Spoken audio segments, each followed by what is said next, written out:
কার্যক্রম নিষিদ্ধ আওয়ামী লীগের লগি বৈঠা তাণ্ডবের ১৯তম বার্ষিকী আজ। ২০০৬ সালের এই দিনে রাজধানীর পল্টন এলাকায় লগি বৈঠা দিয়ে জামায়াতে ইসলামী ও ইসলামী ছাত্র শিবিরের ৬ নেতাকর্মীকে নৃশংসভাবে পিটিয়ে হত্যা করা হয়। মৃত্যু নিশ্চিত হওয়ার পর লাশের উপরে নৃত্য করে আওয়ামী লীগের সন্ত্রাসীরা। এ ঘটনায় নিন্দার ঝড় ওঠে দেশে বিদেশে। রাজনৈতিক বিশ্লেষকদের মতে একদলীয় শাসন কায়েমের গভীর ষড়যন্ত্রের অংশ হিসেবে সেদিন লগি বৈঠা আন্দোলনের ডাক দেয় আওয়ামী লীগ। লগি বৈঠা দিয়ে মানুষ পিটিয়ে হত্যা আওয়ামী লীগের স্বৈরাচারী মনোভাবের বহিঃপ্রকাশ। রক্তাক্ত ২৮ অক্টোবর রাজনীতির ইতিহাসে কলঙ্কজনক অধ্যায় হয়ে থাকবে বলে মনে করেন তারা। শেখ হাসিনা নিজে সেদিন নেতাকর্মীদের লগি বৈঠা নিয়ে সমাবেশে যোগদানের নির্দেশ দেন। তিনটি স্মরণে বিভিন্ন কর্মসূচি হাতে নিয়েছে জামায়াতে ইসলামী ও ইসলামী ছাত্র শিবির সহ বিভিন্ন রাজনৈতিক দল।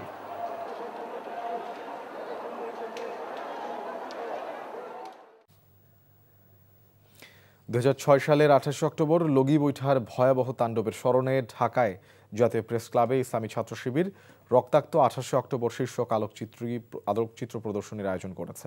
এই মুহূর্তে সেখানে আছেন সহকর্মী সালাহ উদ্দিন কাদের। আমরা সরাসরি যুক্ত হচ্ছি তার সাথে। সালাউদ্দিন, প্রদর্শনীতে কি দেখানো হচ্ছে আর দিনভর কি কি কর্মসূচি আছে, আপনার কাছে কি তথ্য রয়েছে সর্বশেষ?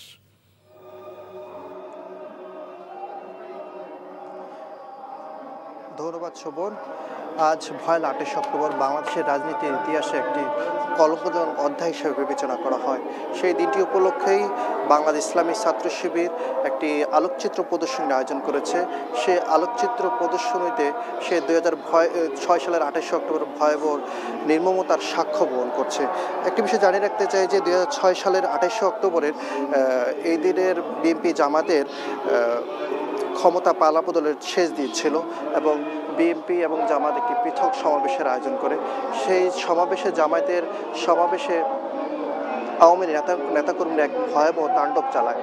সেই তাণ্ডবের ভিতরে রয়েছিল যে তারা লগি বৈঠা নিয়ে এসে বিএনপি, জামাত এবং শিবিরের নেতাকর্মীর উপর হামলা চালায় এবং হামলাতে বিএনপি, জামাত এবং শিবিরের বেশ কয়েকজন নেতাকর্মী নিহত হয় এবং শুধু আওয়ামী নেতাকর্মী তাদেরকে পিটিয়ে হত্যা করে ক্ষান্ত হয়নি, তারা সে লাশের উপর নৃত্য করতেও দেখা যায়, যা পৃথিবীর ইতিহাসে একটি বিরল ঘটনা হিসেবে বিবেচনা করা হয়।